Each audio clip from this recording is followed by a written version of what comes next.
Hello students, welcome to the class 10 EPH class. अब योभन्दा अघिल्लो क्लासमा हामीले च्याप्टर 2 को डेमोग्राफी र पपुलेसन मेजरमेन्टको बारेमा पढ्यौँ।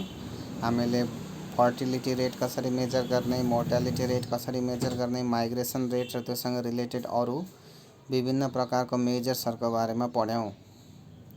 अब आज हामी चाहिँ ऱ्यापिड पपुलेसन ग्रोथ भनेको के हो र यसले गर्दाखेरि के असरहरू पर्छ भनेको consequences of rapid population growth, consequences भनेको असरहरू भन्ने कुरा पढ्छौँ। ऱ्यापिड पपुलेसन ग्रोथ भनेको पपुलेसन ग्रोथ चाहिँ हुन त हुन्छ नै, नर्मली पपुलेसन ग्रोथ अलिअलि 1% या 0.5% या 0.1% पपुलेसन ग्रोथ त हुन्छ नै। त्यो भयो भने खासै इन्भाइरोमेन्टमा अफेक्ट गर्दैन। तर पपुलेसन ग्रोथ चाहिँ एकदमै धेरै भयो रे, 10%ले बढ्यो, 20%ले बढ्यो रे, पपुलेसन एकदमै धेरै भयो भने के असरहरू पर्छ त्यसको बारेमा पढ्छौँ। Nepal's population has been increasing over the decades हो। अब दशकौँदेखि नेपालको पपुलेसन के भइरहेछ, बढ्दै आइरहेको छ। Rapid population growth has been a concern for everyone. त्यही भएर यो कुरा चाहिँ अहिले सबैको मेन कन्सर्नको विषयमा, मेन चाहिँ ध्यान पुर्याउने विषय बनेको छ अरे। Rapid population growth increases the density of population हो। डेन्सिटी भने के हो? पपुलेसन डेन्सिटी भन्ने कुरा क्लास 9मा पढाएको छ। प्रति वर्ग किलोमिटर भने चाहिँ पर स्क्वायर किलोमिटर कतिजना चाहिँ कुनै ठाउँमा बस्छ भन्यो भने त्यसलाई पपुलेसन डेन्सिटी भन्छ। अब इमेजिन गर, कुनै एउटा ठाउँमा पहिले 100 जना थियो अरे, अहिले बढेर 500 जना भयो भने प्रति स्क्वायर किलोमिटर त नम्बर अफ पिपुल बसाइ बढ्यो, त पपुलेसन डेन्सिटी अभियसली बढ्यो। त पपुलेसन ग्रोथ भयो भने डेन्सिटी अफ पपुलेसन पनि बढ्छ। अब यसबाट के हुन्छ, यस्तो पपुलेसन ग्रोथको जुन ट्रेन्ड छ त्यसले विभिन्न प्रकारको सोसल, इकोनोमिक, इन्भाइरोमेन्टल इस्युज र प्रब्लम्सहरूलाई के गर्छ, जन्माइरहन्छ, इमर्जिङ गर्छ भनेको जन्माउँछ। अब त्यस्ता कस्ता खालका कन्सिक्वेन्सेस, त्यस्ता असरहरू के हुन् भन्नाले तल दिइएको छ। पहिलोमा छ सोसल और सोसियो इकोनोमिक इफेक्ट भन्छौँ हामी। सोसल इफेक्ट या इकोनोमिक इफेक्टलाई मिलाएर सोसल एन्ड इकोनोमिक इफेक्ट भनेर कुरा गर्छौँ। अब inexplorable pattern and direction of population growth has nationwide adverse effect on key social, cultural and economic sectors. Inexplorable भनेको चाहिँ सहनै नसकिने गरी बढ्ने भनेको, एकदमै अत्याधिक मात्रामा चाहिँ बढ्ने जुन प्याटर्न छ र जुन पपुलेसन ग्रोथको डिरेक्सन छ त्यसले चाहिँ कुनै पनि देशभरिकै सोसल, कल्चरल र इकोनोमिक सेक्टरहरूलाई के गरेर हुन्छ भन्दाखेरि नकारात्मक असर, एडभर्स इफेक्ट चाहिँ पारि नै रहेको हुन्छ रे। नेसनको सोसियो इकोनोमिक कन्डिसनलाई के गरिदिन्छ, यसले बिस्तारै बिस्तारै घटाउँदै घटाउँदै घटाउँदै गरिबीतिर झार्छ। आफै तिमीहरू इमेजिन गर्न सक्छौ कि यदि पपुलेसन एउटा कुनै ठाउँमा चाहिँ सर्टेन रिसोर्सेसको हिसाबले चाहिँ थोरै पपुलेसन थियो अरे, र त्यही ठाउँमा पछि धेरै पपुलेसन भयो भने के हुन्छ, त्यहाँको रिसोर्सेसहरू धेरै युटिलाइजेसन हुन्छ, रिसोर्सेसहरू सकिने चान्स हुन्छ, प्रपर युटिलाइजेसन नहुन सक्छ, ओभर एक्सप्लोइटेसन अफ रिसोर्सेस हुन्छ, पोल्युसन हुन्छ लगायत, जसले गर्दा सोसियो इकोनोमिक आस्पेक्ट के हुँदै जान्छ, सोसाइटीको आस्पेक्ट र इकोनोमीको आस्पेक्ट के हुँदै जान्छ, घट्दै जान्छ। त्यही भएर ऱ्यापिड पपुलेसन ग्रोथ चाहिँ राम्रो मानिँदैन। अब यहाँ इक्जाम्पल्सहरू केही दिइन्छ। अब सोसियो इकोनोमिक आस्पेक्ट्स अन्तर्गत पहिलो आस्पेक्ट पर्छ हेल्थ सर्भिस र फ्यासिलिटिज। किनकि सोसाइटीभित्रका मान्छेलाई हेल्थ सर्भिस र फ्यासिलिटी चाहिन्छ र पपुलेसनलाई र हेल्थ सर्भिस र फ्यासिलिटिजले इकोनोमी पनि जेनेरेट गर्ने भएको भएर हेल्थ सर्भिस र फ्यासिलिटिज सोसल इकोनोमिक इफेक्ट, या भनौँ सोसल र इकोनोमिक इफेक्ट अन्तर्गत पर्छ। अब हेल्थको बारेमा हामी सबैलाई थाहा छ, हेल्थ मोस्ट प्रिसियस थिङ हो। त्यसले कुनै पनि मान्छेको लाइफमा प्रोस्पेरिटी र ह्याप्पिनेस लिएर आउँछ। नेसनल डेभलपमेन्टको लागि हेल्दी म्यान पावर भनेका पिलर हुन्, किनभने हेल्दी पिपुलले मात्रै देशको समृद्धिको लागि काम गर्न सक्छन्, देशको फाइदाको लागि, देशको विकासको लागि, देशको राम्रोको लागि काम गर्न सक्छन्। हेल्दी म्यान पावरले चाहिँ कसरी पाउने भन्दाखेरि कुनै पनि ठाउँको हेल्थ, प्रपर हेल्थ सर्भिसेसहरू यदि प्रपरली म्यानेज भएको छ, फ्यासिलिटिजहरू राम्रो भएको छ भने मात्रै पाउँछन्। इक्जाम्पलको रूपमा जस्तै मान्छे जन्मियो अरे, जन्मिँदाखेरि उसले प्रपर एमाउन्टमा चाहिँ जन्मिँदाखेरिको 9 महिनाभित्र चाहिने प्रकारको भ्याक्सिनको डोज, त्यसपछि चाहिने भ्याक्सिनको डोजहरू मजाले लायो भने जिन्दगीभर उसलाई सर्टेन रोगहरू लाग्दैन, ऊ हेल्दी हुन्छ। त्यो कसरी सम्भव भयो? हेल्थ सर्भिसको प्रपर फेसिलिटिजले गर्दाखेरि। कुनै मान्छे बिरामी भयो अरे, उसको उपचार तत्कालै गर्न सकियो, उसलाई निको पार्न सकियो भने ऊ फेरि हेल्दी अवस्थामा जान्छ। त्यो पनि कसरी सम्भव छ भन्दा हेल्थ सर्भिसेस र फेसिलिटिजको एभाइलेबिलिटीले। त त्यही भएर हेल्थ सर्भिस र फेसिलिटिजको एभाइलेबिलिटीले चाहिँ के गर्छ भन्दाखेरि हेल्दी म्यान पावरलाई जन्माउनलाई मद्दत पुर्याउँछ। तर कुनै पनि ठाउँको पपुलेसन साइज र त्यसको हेल्थ सर्भिस र फेसिलिटिज बिच चाहिँ एकदमै स्ट्रङ रिलेसनसिप हुन्छ। अब इमेजिन गर, कुनै ठाउँमा धेरै पपुलेसन छ भने धेरै पपुलेसनले धेरै हेल्थ केयर फेसिलिटिज र सर्भिसेसहरू चाहियो। तर हाम्रो जस्तो गरिब देशमा पपुलेसन बढेकै हिसाबले हेल्थ सर्भिसेस र फेसिलिटिजहरू बढाउनलाई सकिँदैन, जसले गर्दा हेल्थ सर्भिस र फेसिलिटिज चाहिँ ग्रोइङ पपुलेसनको लागि पुर्याउन नसकिएको कारणले गर्दाखेरि त्यसको अवस्था झन् दिनानुदिन कमजोर र नाजुक हुँदै जान्छ। अब यहाँ केही डाटाजहरू दिएको छ, त्यो डाटाजहरू हेरौँ। जस्तै नेपालमा 2001मा कतिवटा हस्पिटल थियो? 83 वटा। भने 2011मा 10 वर्षको फरकमा कतिवटा हस्पिटल छ? अहिले 104 वटा। भन्नुको अर्थ कतिले नेपालमा हस्पिटल्सहरू बढ्यो? 21 वटा हस्पिटल बढ्या छ। हेल्थ सेन्टर 10 वटाबाट 205 वटा भएको छ। हेल्थ पोस्ट 700बाट 1311 वटा भएको छ।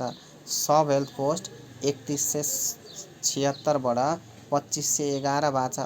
हेर्नुहोस्, किनकि सब हेल्थ पोस्टको मात्रा घटेको छ, किनकि त्यसलाई अपग्रेड गरेर हेल्थ पोस्ट बनाइयो। डक्टर्सहरू पहिले 7906 थिए भने अहिले 15181 छन्। हेल्थ एसिस्टेन्ट्स 7491 थियो। अहिलेको डाटा चाहिँ त्यति अभाइलेबल छैन, नट एभाइलेबल यानि भनेको अहिले एभाइलेबल छैन। नर्स चाहिँ 11637 थिए भने अहिले 27924 छ। अनमी चाहिँ पहिले कति थिए भन्ने थाहा छैन, तर अहिले चाहिँ 22489 छन्। पहिले चाहिँ प्रति हस्पिटल बेडमा 4331 जना, भनेको एउटा बेडमा 4331 जनालाई राख्नु पर्थ्यो भने अहिले 3220 जनालाई राख्नुपर्छ। पहिले एउटा डाक्टरले 2928 जनालाई हेर्न पर्थ्यो भने अहिले चाहिँ 1745 जनालाई। यो चाहिँ CBSले निकालेको फ्याक्ट सिट हो, यो चाहिँ कतिको करेक्ट छ। तर अब चाहिँ अहिलेको अवस्था यति नै राम्रो या भनौँ यस्तै भनेको जस्तो नै हुन सक्दैन। तर माथिको अवस्था हेर्दाखेरि चाहिँ हेल्थ सर्भिस र फेसिलिटिजको अवस्था नेपालमा पुवर नै देखाउँछ।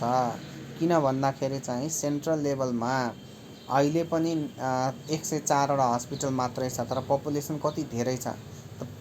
अहिलेको ग्रोइङ पपुलेसनको अनुपातमा हस्पिटलको नम्बर चाहिँ त्यति राम्रा छैन। त्यसै गरी चाहिँ हस्पिटल्समा भएका डक्टरहरूको नम्बर पनि धेरै कम छ। आफै इमेजिन गर्न सकिन्छ, एउटा डक्टरले 1745 जनालाई हेर्नु भनेको त्यो अवश्य पनि राम्रो होइन। जबकि एउटा डक्टरले डेभलप कन्ट्रिजहरूमा 5 जनालाई या 10 जनालाई हेर्ने गर्छन्। नेपालमा 1745 जनालाई हेर्नु, जबकि यो डाटा पनि 100% एक्युरेट नहुन सक्छ, त्योभन्दा धेरैजनालाई पनि हेर्नुपर्ने अवस्थाहरू हुन सक्छ। त माथिको डाटाले के भयो? अनि त्यसै गरी अरू पनि के थाहा पाइन्छ भने हेल्थ सर्भिस र फेसिलिटी चाहिँ सबै ठाउँमा बराबर हिसाबले डिस्ट्रिब्युट भएको छैन। कति ठाउँमा अहिले पनि हेल्थ सर्भिस र फेसिलिटिजहरू चाहिँ पछाडि नै परेको छ, मान्छेहरूले हेल्थ सर्भिस र फेसिलिटिजहरू पाउन सकेका छैन।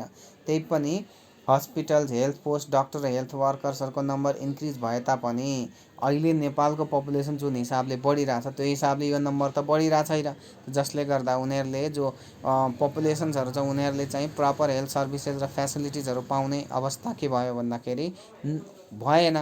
त्यही भएर ऱ्यापिड पपुलेसन ग्रोथले मान्छेको हेल्थ सर्भिसेस पाउने जुन कन्डिसन छ त्यसलाई चाहिँ सम्भव हुन दिँदैन, भनेको एउटा प्रब्लम क्रिएट गरिरहेको हुन्छ। त्यही भएर चाहिँ ऱ्यापिड पपुलेसन ग्रोथ चाहिँ हुँदैन भन्ने कन्क्लुजनमा हामी पुग्न सक्छौँ on the basis of health. अब एजुकेसनको बारेमा कुरा गरौँ। एजुकेसन त अहिले तिमीहरूले पाइरा भनेकै एजुकेसन हो। एजुकेसन भनेको ज्ञान प्राप्त गर्नु। बाई फर्मल मिन्स पनि हुनसक्छ, बाई इन्फर्मल मिन्स पनि हुनसक्छ। मैले भनेकै कुराहरू तिमीहरूले कहिलेकाहीँ पत्र पत्रिकामा सुन्न सक्छौ, कहिले टेलिभिजनमा, कहिले रेडियोमा, कहिले मोबाइलमा, कहिले सोसल मिडियामा, कहिले वेबसाइटहरूको थ्रुबाट, युट्युबमा पाउन सक्छौ ती आइडियाजहरू। त एजुकेसन त जुन ठाउँबाट पनि पाइन्छ र एजुकेसनको इम्पोर्टेन्स चाहिँ कति धेरै हुन्छ हामीलाई थाहा छ। कुनै पनि सोसाइटीको या कुनै पनि कन्ट्रीको सोसियो इकोनोमिक डेभलपमेन्टमा एजुकेसन एकदमै एकदमै एकदमै ठुलो, पारामाउन्ट भनेको धेरै ठुलो फ्याक्टर हो। एजुकेसनको माध्यमबाटै हामीले हाम्रो ज्ञान, हाम्रो सोचाइ, प्रवृत्ति भन्छौँ हामी, स्किल, सिप र डेक्सटेरिटी भनेको फ्लेक्जिबिलिटी चाहिँ डेभलप गर्न सक्छौँ। अब एउटा मान्छे कस्तो जन्मेको हुन्छ, एउटा सिम्पल हुन्छ बच्चा कस्तो हुन्छ, केही पनि उसलाई समाजको बारेमा केही थाहा हुँदैन, उसलाई लगेर जङ्गलमा राखिदियो भने उसले जङ्गलमा शिकार गर्न सिक्ला, पानी खान सिक्ला, गुफामा बस्न सिक्छ। उसलाई चाहिँ समाजमा ल्याएर राख्यो भने उसले समाजको तौर तरिका सिक्छ। त त्यो तौर तरिका सिक्ने मेथड भनेकै एजुकेसन हो। र अहिलेको वर्ल्डमा त हामीले समाज सुहाउँदो एजुकेसन चाहिँ प्रोभाइड गरेर हाम्रो स्किल्सहरू त्यही अनुसार डेभलप गऱ्यौँ भने यो सोसाइटीमा सस्टेन हुनलाई हामीलाई त्यही एजुकेसनले के गर्छ, मद्दत पुर्याउँछ। र सोसाइटीलाई फोस्टर गर्नलाई, त्यसलाई डेभलप गर्नलाई त्यो एजुकेसनले धेरै ठुलो रोल खेलेको हुन्छ।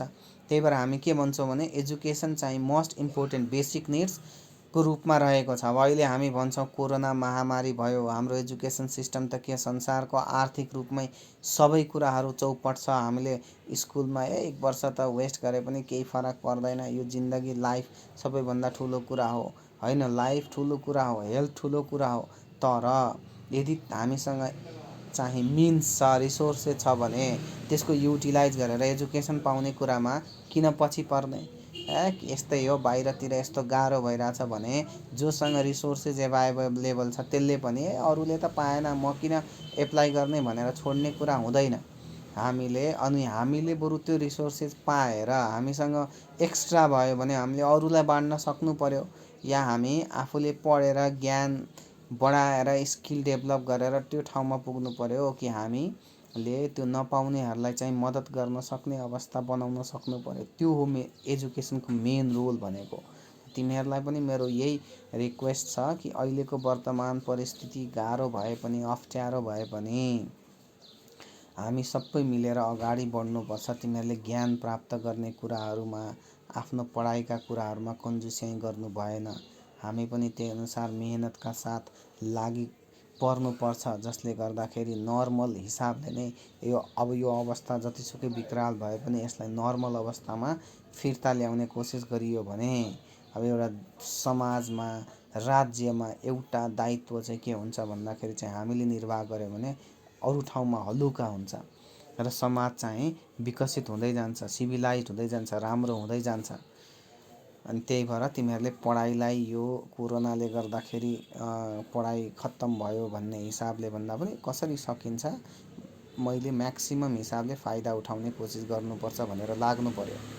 अब सेन्सस इयर 2011 मा नेपालको लिट्रेसी रेट चाहिँ 65.9% थियो रे, जसमध्ये मेलको लिट्रेसी रेट 75.1% थियो र 57.4% फिमेलको लिट्रेसी रेट थियो। आफै इमेजिन गर, एउटा देशको 65.9% मात्रै लिटरेट छन्। लिटरेट भनेको फेरि पुरा पढेर एमए पिएचडी गरेको होइन है, सामान्य हिसाबले लेखपढ गर्ने अनि अक्षर चिन्न सक्ने भन्छौँ हामी नर्मल भाषामा, त्यति हुनेलाई हामी लिटरेट भन्छौँ। अब लिटरेटै त्यति थोरै छन् नेपालमा भने चाहिँ हुन त नेपालको पहिलेको 2007 सालको हिसाबले कुरा गर्ने हो भने अहिले त एजुकेसनल सिस्टममा या लिट्रेसी रेटमा चाहिँ निकै अगाडि बढिसकेको छ भन्न चाहिँ सकिन्छ। तर पनि त्यो पर्याप्त छैन। अहिलेको वर्ल्डको अवस्था हेर्दाखेरि चाहिँ त्यो पर्याप्त चाहिँ छैन। सबै मान्छेको चाहिँ रिचमा चाहिँ एजुकेसन अहिलेसम्म पुग्न सकेको छैन, तर पुर्याउनु पर्छ। धेरै मान्छेहरूले एजुकेसनको लाइट चाहिँ पाउन सकिरहेको छैन। यो 21st सेन्चुरीको बेलामा पनि यो कस्तो हाम्रो विडम्बना हो। हाम्रा धेरै मानिसहरू चाहिँ एजुकेसनका फेसिलिटिजहरू पाउनबाट वञ्चित छन्। अनि त्यसै गरी ट्रेन टिचरको सप्लाई, त्यसै गरी फिजिकल इन्फ्रास्ट्रक्चरको एभाइबिलिटी र म्यानेजमेन्ट। फिजिकल इन्फ्रास्ट्रक्चरमा school building, rooms, library, playground, canteen, home furniture, books, reading मेटेरियल्सहरू चाहिँ क्वालिटी एजुकेसन को लागि चाहिन्छ। ती कुराहरू चाहिँ यदि धेरै पपुलेसन भयो भने त्यस्ता इन्फ्रास्ट्रक्चरहरूलाई चाहिँ प्रपरली म्यानेज गर्न सकिँदैन, किनकि त्यो म्यानेज गर्नलाई धेरै एमाउन्टमा बजेट चाहिन्छ, धेरै एमाउन्टमा रिसोर्सेस चाहिन्छ, धेरै एमाउन्टमा प्लानिङ चाहियो। जे पनि धेरै ह्युज एमाउन्टमा चाहिन्छ। स्कुल्सहरूले पनि लार्ज नम्बर अफ स्टुडेन्ट्सहरूलाई एउटै क्लासमा राख्नु पर्यो। टिचर्सहरू पनि लिमिटेड नम्बर, धेरै स्टुडेन्टलाई पढाउन लिमिटेड नम्बर अफ टिचर्सले चाहिँ सिङ्गल क्लासमा पढाउन गाह्रो हुन्छ। त्यसै गरी चाहिँ चाइल्ड सेन्टर टिचिङ मेथड चाहिँ टिचर्सहरूले एप्लाई गर्न सकिँदैन। चाइल्ड फ्रेन्डली स्कुल इन्भाइरोमेन्ट नहुन सक्छ। त्यहाँ नोइजको माहौल हुन्छ। तिमीहरू नै विचार गर, एउटा क्लासमा 10, 20, 25, 30जना पढ्नु र 100जना पढ्नुमा कुनमा बढी बुझिन्छ, कुनमा बढी फाइदा हुन्छ, कुनमा टिचरले चाहिँ ध्यान दिन सक्छ? अभियसली थोरैजनामा। त ऱ्यापिड पपुलेसनले गर्दाखेरि यी प्रब्लम्सहरू एजुकेसनल सेक्टरमा पनि आएको छ। जब पपुलेसन चाहिँ कुनै पनि कन्ट्रीको पपुलेसन एकदमै फास्ट ग्रो हुन्छ, कन्ट्रीले चाहिँ त्यहाँ भएका हरेक बासिन्दालाई क्वालिटी एजुकेसन प्रोभाइड गर्न सक्दैन। त्यसैले चाहिँ ऱ्यापिडली पपुलेसन ग्रोथ चाहिँ हामीले मेन्टेन र रेगुलेट गऱ्यौँ भने मात्रै एजुकेसन फर अल हाम्रो जुन नारा छ, शिक्षा सबैका लागि भन्ने जुन हाम्रो एम छ, त्यो हामी फुलफिल गर्न सक्छौँ। नत्र सक्दैन, यो इम्पोसिबल भइदिन्छ।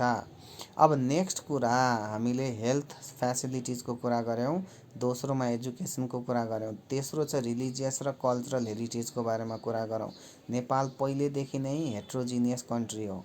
हेट्रोजिनियस भन्नुको अर्थ नेपालमा पहिलेदेखि नै विभिन्न प्रकारका जात, जाति, भाषा, भाषी, वर्ण, लिङ्गका विभिन्न प्रकारका मानिसहरू बसोबास गर्दै आइरहेका छन्। मल्टिइथनिक, मल्टिकल्चरल, मल्टिलिङ्गुअल, मल्टिरिलिजियस धर्मका व्यक्तिहरू चाहिँ बस्दै आइरहेका छन्। नेपालमा धेरै मोनुमेन्ट्सहरू छ, टेम्पल्सहरू छ, गुम्बाजहरू छ र अनेकौँ कल्चरल हेरिटेज साइट्स नेसनल र इन्टरनेसनल इम्पोर्टेन्सका छन्। नेपालका मोनुमेन्ट्सहरूको युनिक स्टाइल छ। टेम्पल चैत्यहरू पनि बेजोड प्रकृतिका छन्।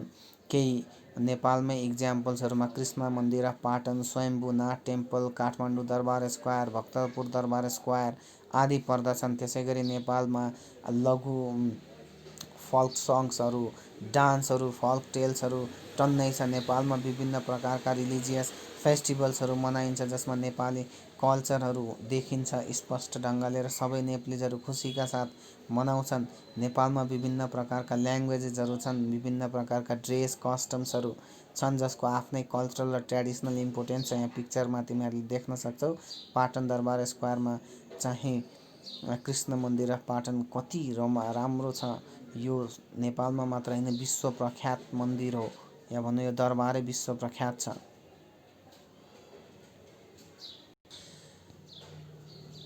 तर नेपालमा चाहिँ रिच कल्चरल हेरिटेज र अरू इथनिक र रिलिजियस भ्याल्युजहरू चाहिँ पपुलेसन ग्रोथले गर्दाखेरि नेग्लेक्ट हुँदै गइरहेछन्। मान्छेलाई खाना लाउनलाई धौधौ भएको बेलामा कल्चर, कस्टम, ट्रेडिसन्सको बारेमा मान्छेलाई मतलब पनि अहिले एकदमै कम हुँदै गइरहेछ।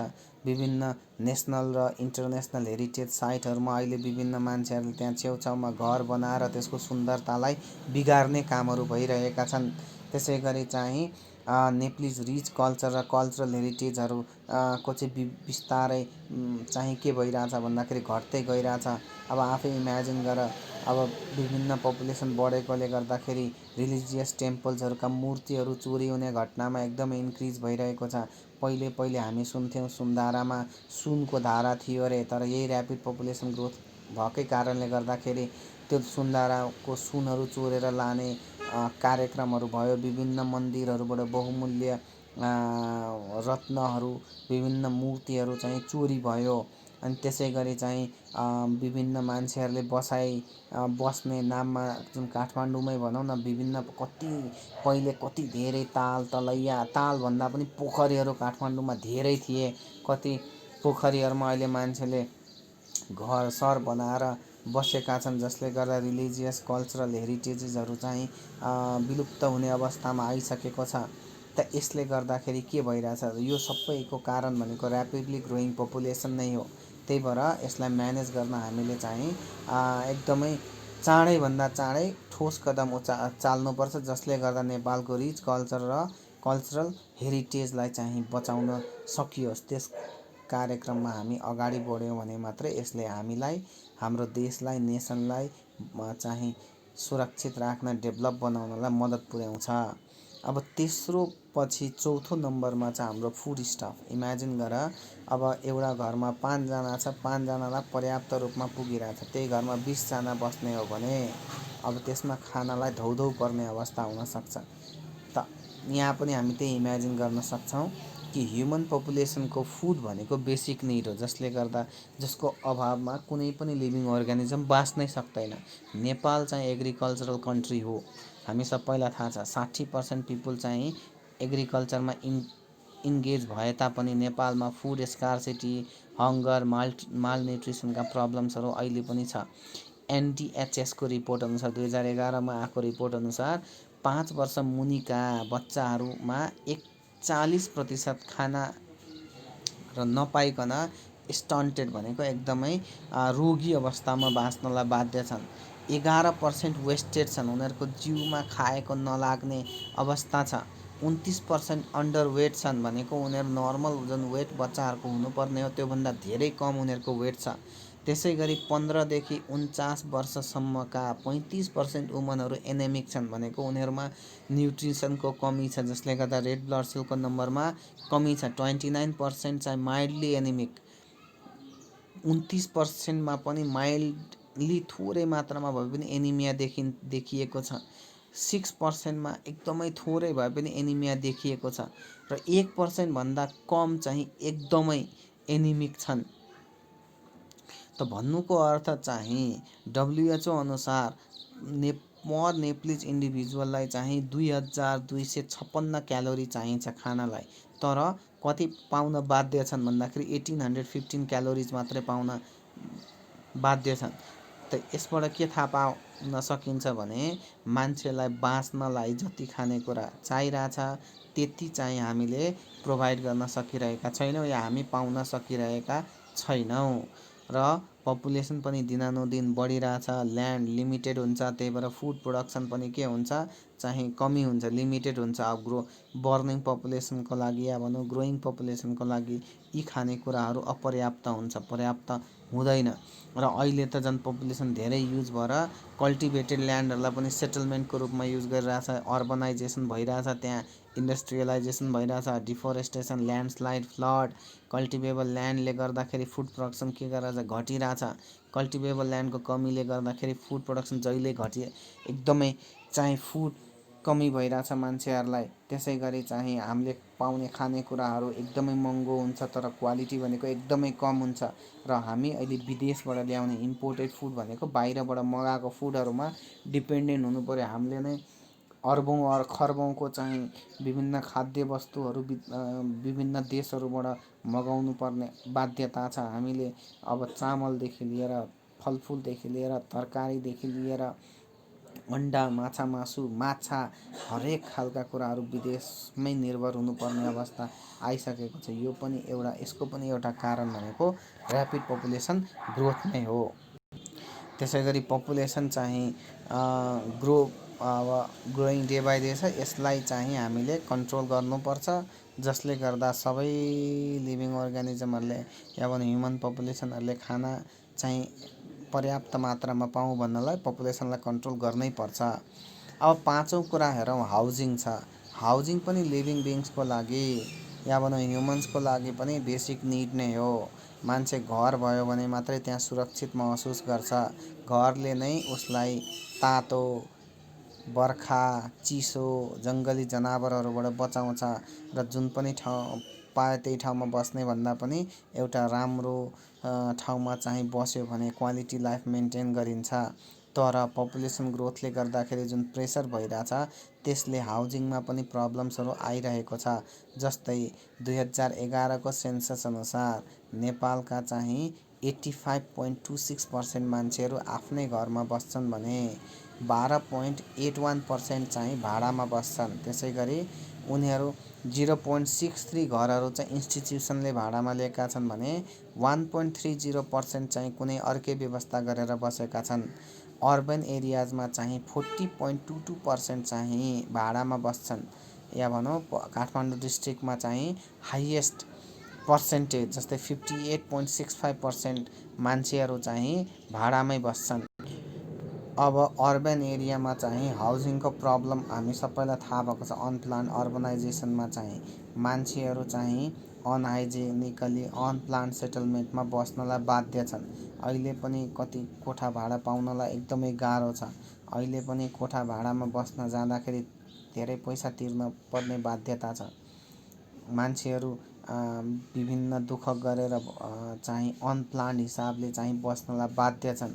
कोही अब फोहोर मैला नजिकै भनौँ न त्यहाँ कलेक्सन बस्ने ठाउँमा पनि बस्नलाई बाध्य छन् भनौँ। कोही एकदमै दुर्गन्धित ठाउँमा बस्न बाध्य छन्। यो सबै कुराहरू चाहिँ हाफाजाडले घरहरू बनाइएर बिना प्लानिङ वाटर सप्लाई म्यानेज नगरिकन ड्रेनेज इलेक्ट्रिसिटी सिवेज चाहिँ प्रपरली म्यानेज नगरिकन बनाइएकोले पनि हो।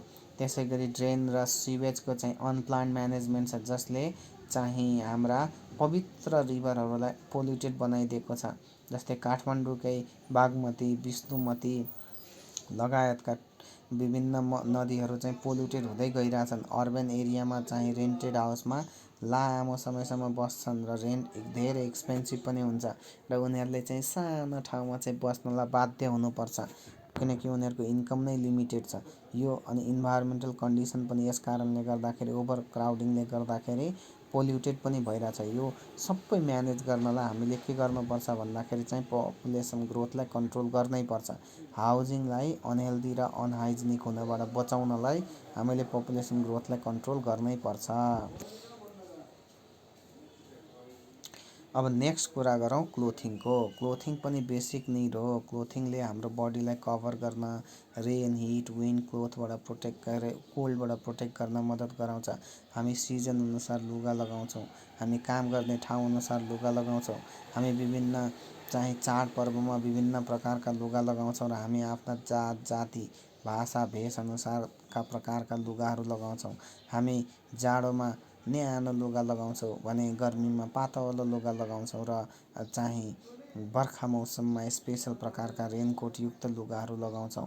राम्रो लुगा भनेको चाहिँ सिभिलाइजेसन र पर्सनालिटीको सिम्बोलको रूपमा लिइन्छ।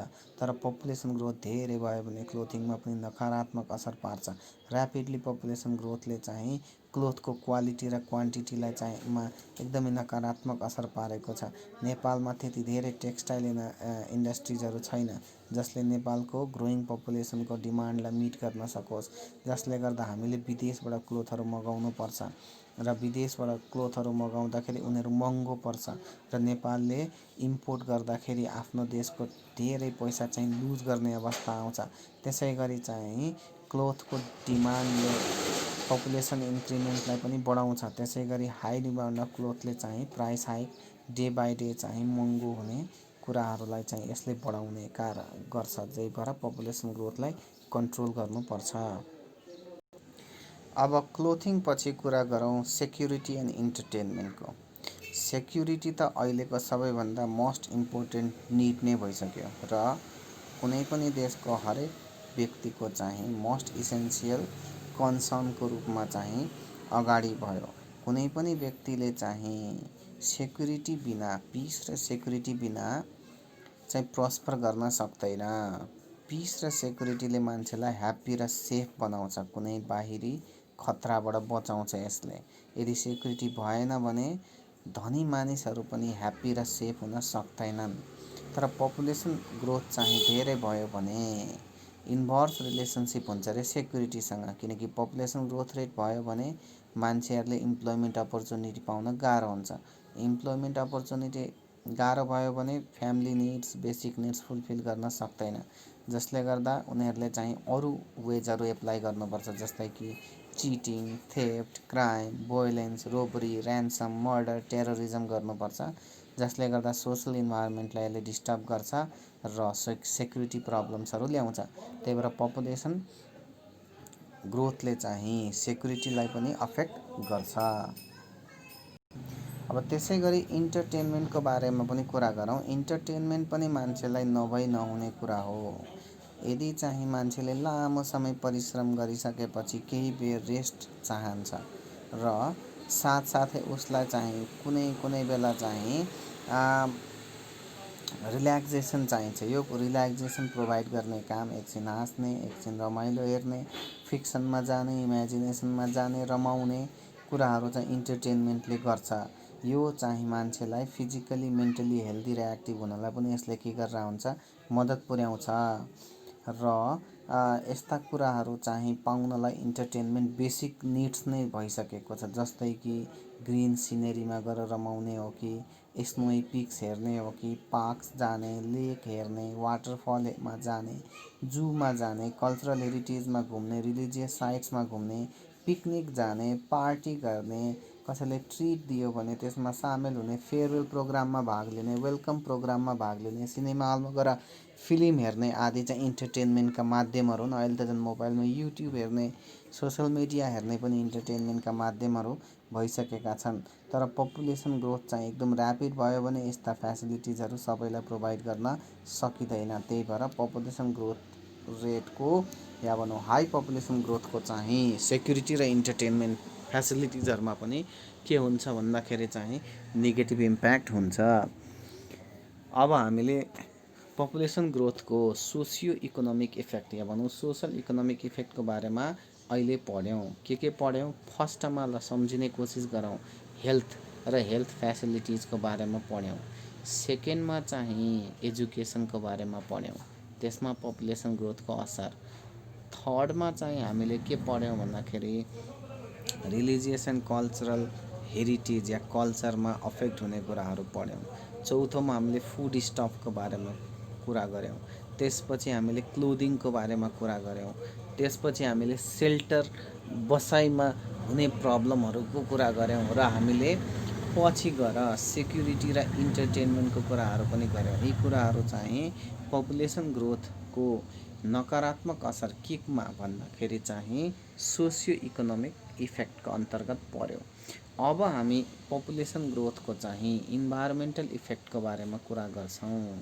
अब यसमा प्रब्लम्सहरू जस्तै it has been noted in many circumstances that growing human population and environmental consequences are interrelated.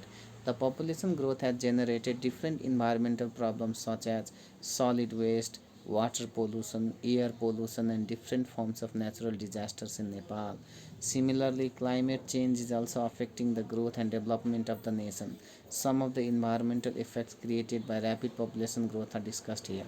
अब सुरुमा इन्ट्रोडक्सन गऱ्यो।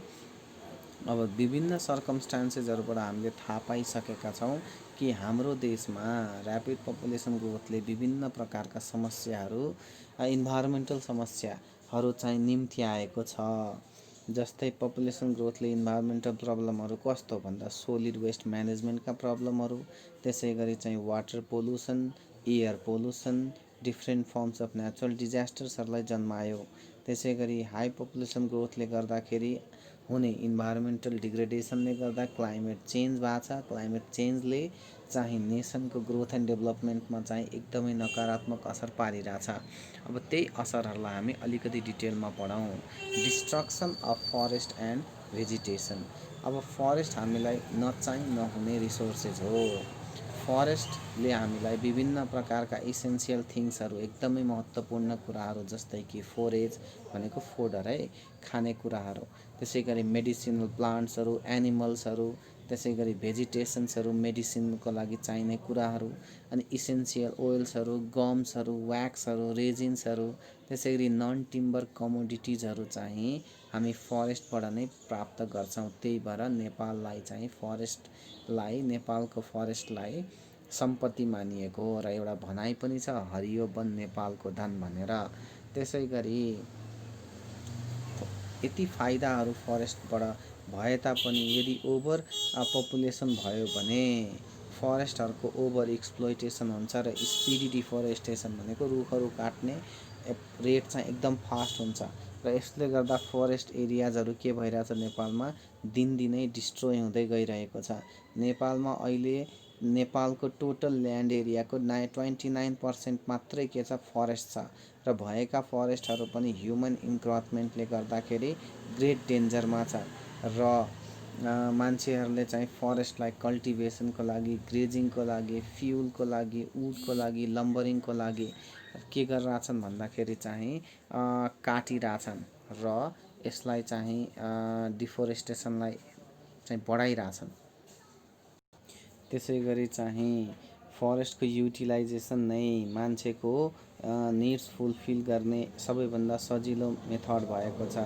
मान्छेलाई जे चाहियो मान्छे रुख काट्न गइहाल्छन्, फ्युल चाहियो रुख काट्छन्, वुड चाहियो रुख काट्छन्, त्यसै गरी फरेस्ट चाहियो रुख काट्छन्, कल्टिभेसन गर्नु पर्यो फरेस्ट एरियालाई क्लियर गर्छन्, पास्चर ल्यान्ड जुन प्रोभाइड गरेको हुन्छ फरेस्टले त्यसले चाहिँ एनिमल्सहरूलाई ग्रेजिङ गर्छन्, अनकन्ट्रोल ग्रेजिङले गर्दा त्यसलाई पनि सिद्ध्याइरहेका छन्। फर्निचरको लागि टिम्बर चाहियो रुख काट्छन्, घर बनाउनु पर्यो रुख काट्छन्। त्यसै गरी चाहिँ फरेस्टबाट हर्बल प्लान्ट्सहरू पनि पाउन सकिन्छ भन्ने कुराहरू पनि, तर ओभर एक्सप्लोइटेसन गरेर तिनीहरूको एमाउन्टमा पनि के भइरहेछ कमी भइरहेछ। त्यसै गरी फरेस्टले जुन सोइलको कन्जर्भेसन गर्छ, वाटर सेट्सहरूको प्रोटेक्सन गर्छ, फ्लड ल्यान्डस्लाइड सोइल इरोजनलाई कन्ट्रोल गर्छ भन्ने कुरा मान्छेले बिर्सिसके। फरेस्ट रिसोर्स र ह्युमन बिङ्सको ग्रेट रिलेसन हुन्छ भन्ने कुराहरू अहिले पनि मान्छेले बुझ्न सकिरहेका छैनन्। फरेस्ट डिस्ट्रक्सनले टोटल फरेस्ट एरियालाई घटाइरहेछ, इकोलोजिकल इम्ब्यालेन्सलाई बढाइरहेछ। त्यसै गरी यो सबै चाहिँ केले गर्दा बढेको हो भन्दा ह्युमन पपुलेसन ग्रोथ चाहिँ एकदमै हाई भएर नै बढेको हो। त्यही भएर ह्युमन पपुलेसन ग्रोथलाई कन्ट्रोल गरेमा मात्रै फरेस्टलाई प्रिजर्भ र कन्जर्भ गर्न सकिन्छ र नेपालको भेजिटेसनलाई प्रोटेक्ट गर्न सकिन्छ। अब डिप्लेसन अफ एयर एन्ड वाटरको बारेमा कुरा गरौँ। एयर र वाटर हामीलाई 90 नहुने कुरा हो। हामीलाई अक्सिजन सास फेर्न चाहिन्छ, हामी अक्सिजन लिन्छौँ, कार्बन डाइअक्साइड फाल्छौँ। यदि एयर फ्रेस भएमा हामी फ्रेस हुन्छौँ, हेल्दी हुन्छौँ। यदि चाहिँ एयर चाहिँ फ्रेस भएन, पोल्युटेड भयो भने हामीलाई विभिन्न प्रकारको रोगहरू लाग्छ। अहिले के भइरहेछ, विभिन्न इन्डस्ट्रिजहरू खुलेका छन्, डिफ्रेन्ट डेभलपमेन्ट एक्टिभिटिजहरू भइरहेछ। यसले एयर चाहिँ दिनानुदिन पोल्युटेड भइरहेछ, यसले हेल्थ हाजार्डहरू क्रिएट गरिरहेछ, ह्युमन लाइफलाई डिस्ट्रोय गरिरहेछ। मान्छेहरूले रुख काटिरहेछन्, अनप्लान्ड अर्बनाइजेसन गरिरहेछन्, इन्डस्ट्रियलाइजेसन गरिरहेछन्, जसले गर्दा carbon dioxide, monoxide, sulphur dioxide, hydrogen sulphide जस्ता चाहिँ पोइजनस ग्यासेसहरू एटमोस्फियरमा गएर मिसिरहेछन्, जसले गर्दा एयर पोल्युसन भइरहेछ र एयरको क्वालिटी घटिरहेछ। त्यसै गरी वाटरको कुरा गर्ने हो भने वाटर पनि हामीलाई एकदमै महत्त्वपूर्ण र चाहिने कुरा हो। यो ड्रिङ्किङ, कुकिङ गर्न, कल्टिभेसनको लागि, क्लिनिङ, वासिङ गर्नलाई चाहिन्छ। तर मान्छेको पपुलेसन ग्रोथ भएसँगै मान्छेले वाटर रिसोर्सेसलाई अधिक युज गर्छ। वाटर रिन्युएबल रिसोर्सेस भए पनि यसलाई चाहिँ गुड युजको लागि गर्न सकिएको छैन, तर गर्नुपर्छ। अहिले धेरै मान्छेको पपुलेसन, यहाँ भनौँ पपुलेसन धेरै भएर सेफ ड्रिङ्किङ वाटरको पनि कमी हुन थालेको छ। ठुल्ठुला नेपालका सहरहरू जस्तै काठमाडौँ, भक्तपुर, ललितपुर, पोखरा, हेटौँडा, विराटनगर, वीरगञ्ज, नेपालगञ्जमा पपुलेसन धेरै हाई भएर विभिन्न प्रकारको प्रब्लम्सहरू फेस गर्नु परिरहेछ। त्यसै गरी चाहिँ ओभर क्राउडिङ, यो सब कारण भनेकै ओभर क्राउडिङ अफ पपुलेसनले गर्दाखेरि हो। त्यस्ता सिटिजहरूमा वाटर सप्लाईको डिमान्डलाई फुलफिल गर्न सकिएको छैन। मान्छेले चाहिँ अनहाइजेनिक ड्रिङ्किङ वाटरले गर्दाखेरि चाहिँ आफ्नो निड्सहरू फुलफिल गर्नु परिरहेछ। गाउँतिर पनि मान्छेले पानी बोक्नलाई टाढा टाढा जानु परिरहेछ। भएको नजिकको मुहानहरू सुकिसकेका छन्, त्यसै वाटर होल्सहरू, कुवाहरू सुकिसकेका छन्। मान्छेले भएका कुवाहरूलाई पनि पुरेर चाहिँ घरहरू बनाएर यस्तो अवस्था आएको हो। त यो सबैको मेन कारण भनेकै ऱ्यापिड पपुलेसन ग्रोथ रेट नै हो। अब पानीको मेन फुलफिलर भनेकै फरेस्ट हो। फरेस्टले गर्दाखेरि नै रेनफल हुन्छ। त रेनफल भएन भने ती रिसोर्सेसहरूमा पानी पाउँदैन र पानी नपाएपछि तिनीहरू बिस्तारै सुक्दै घट्दै जान्छ। त त्यो सब कारण भनेकै ह्युमन पपुलेसन ग्रोथ नै हो। अब डिप्लिसन अफ ल्यान्ड एन्ड मिनरल्सको बारेमा कुरा गरौँ। ल्यान्ड धेरै महत्त्वपूर्ण नेचुरल रिसोर्सेज हो। मान्छेलाई सेटलमेन्टको लागि, कल्टिभेसनको लागि, अरू एक्टिभिटिजको लागि चाहिँ ल्यान्ड नै चाहिन्छ। ल्यान्ड रिसोर्सेससँग मान्छेको धेरै ठुलो रिलेसनसिप हुन्छ। अहिले चाहिँ अर्बन एरियाज बढेको कारणले गर्दाखेरि फर्टाइल ल्यान्डलाई पनि हाउजिङको रूपमा कन्भर्ट गर्ने चलन बढेको छ। पपुलेसनको इन्फ्लक्सले गर्दा भनेको high rate of growth of पपुलेसनले गर्दा ल्यान्डमा डाइरेक्ट कन्सिक्वेन्सेसहरू र अरू रिसोर्सेसमा परेको छ। डिफोरेस्टेसनले पनि सोइलमा चाहिँ डाइरेक्ट इफेक्ट चाहिँ ल्याएको छ, जसले गर्दा सोइल इरोजन, फ्लड, ल्यान्डस्लाइड भइरहेको छ।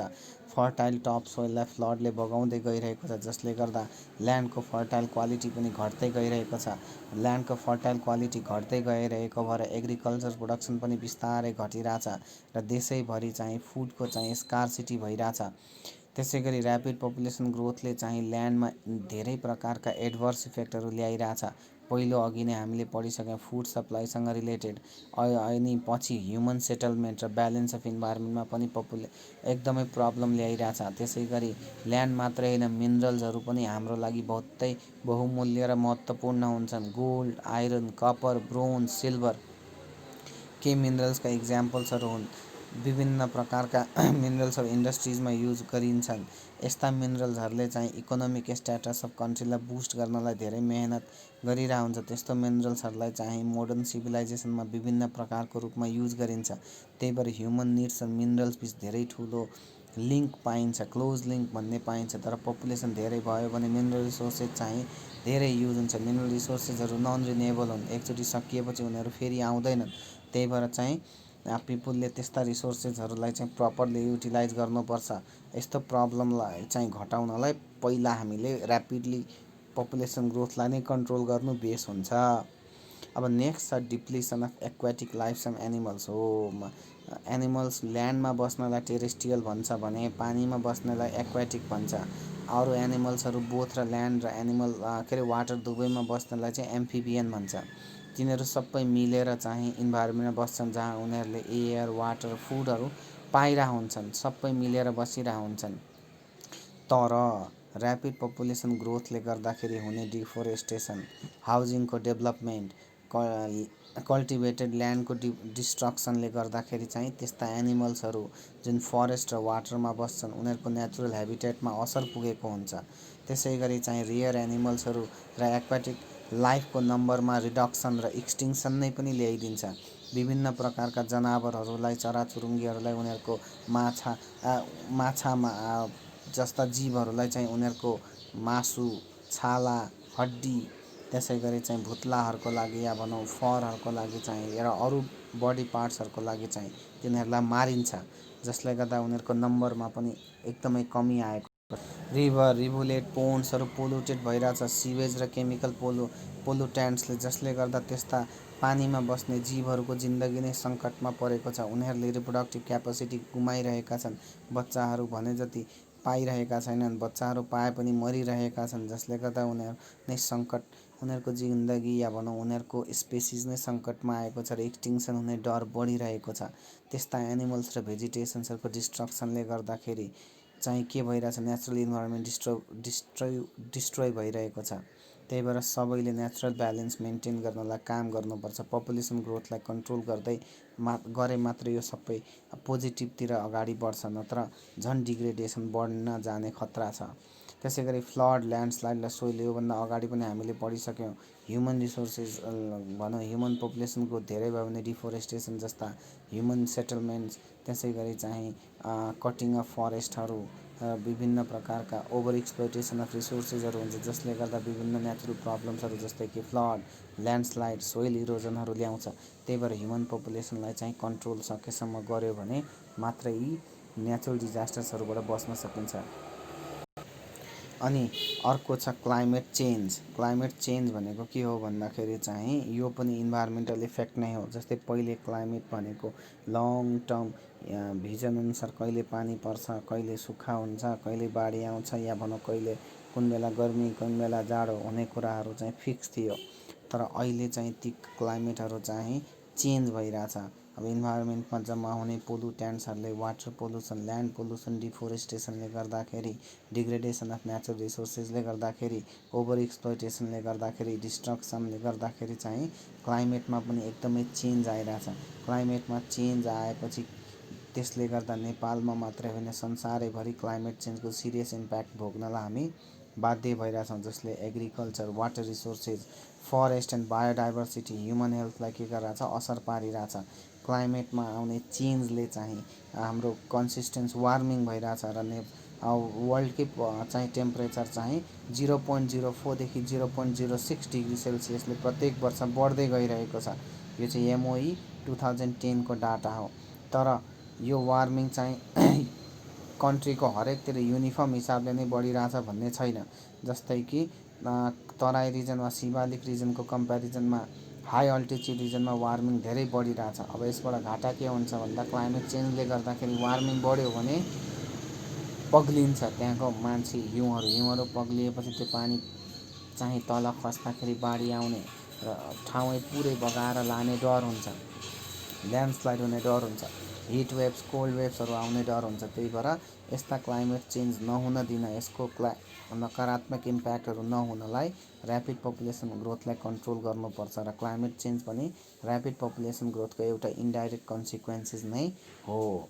त आजको क्लासमा हामीले ऱ्यापिड पपुलेसन ग्रोथ रेटको चाहिँ पहिलो सोसियो एन्ड कल्चरल इम्प्याक्ट र कन्सिक्वेन्सेस र अर्को हामीले इन्भाइरोमेन्टल कन्सिक्वेन्सेसको बारेमा पढ्यौँ।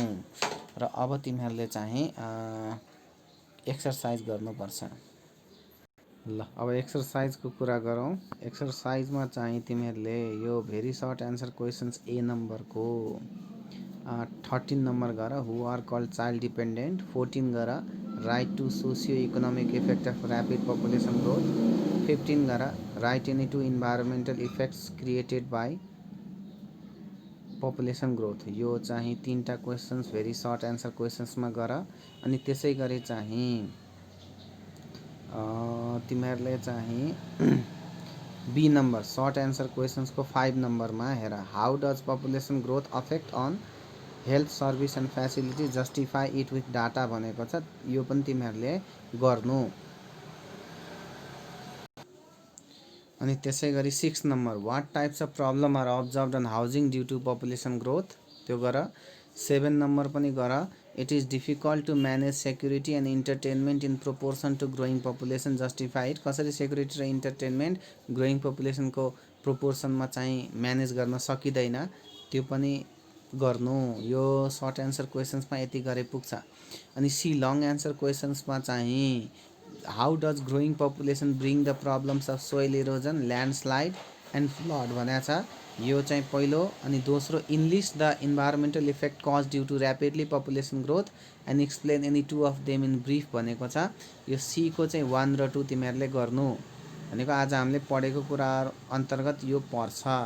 अनि त्यसै गरी चाहिँ यति मात्रै हो तिमीहरूले गर्नुपर्ने। न्युमेरिकल्सहरू पर्दैन, सर्ट नोट्स पर्दैन, डिफ्रेन्स बिट्विनमा पर्दैन, तर माथि दिएका क्वेसन एन्सर्सहरू कम्प्लिट गर्नु। ल गाइज आजलाई यति गरौँ। अब नेक्स्ट क्लासमा हामी नयाँ टपिक डिस्कस गर्छौँ। सुनिदिएकोमा थ्याङ्क यू।